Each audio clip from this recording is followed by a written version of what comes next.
What is up, you guys? Happy Sunday. I just wanted to take a minute and make a video for you guys talking about how to track cooked protein because I feel like it is always the source of a lot of questions. So I'm gonna pull up my little sticky note here. Um, the quick and dirty way is to, like, let's say your protein's already cooked and you want to know how much to enter in chronometer because we know that raw weight is different from cooked weight because meat loses weight when cooked. So the quick and dirty way to estimate how much water is lost during cooking is just to divide the cooked amount by 0.75.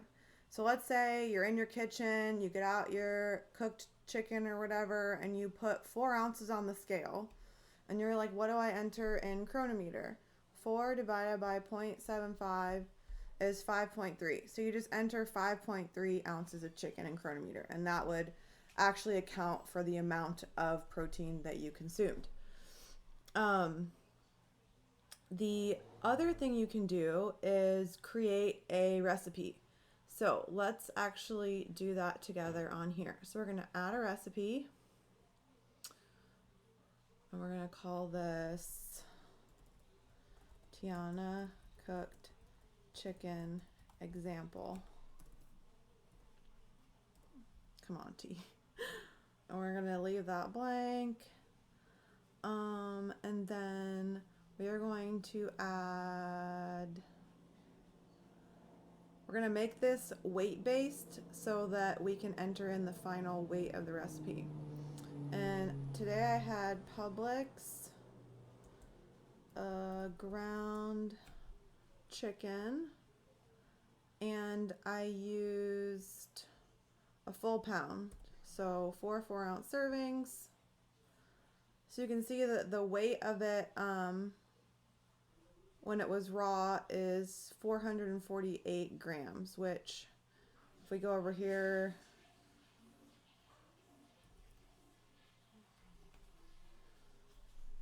so that's pretty close to 16 ounces. It's close enough. All right. So then, so that's what I cooked today. So what I did after it was cooked is I let it cool and then I weighed the entire pound of chicken on the scale, and the scale says 388 grams. Well, in order to use this recipe I've created in Chronometer, this number, this full recipe number right here has to equal 388, and it doesn't currently. So how do we make that number equal 388? We're going to add a water entry.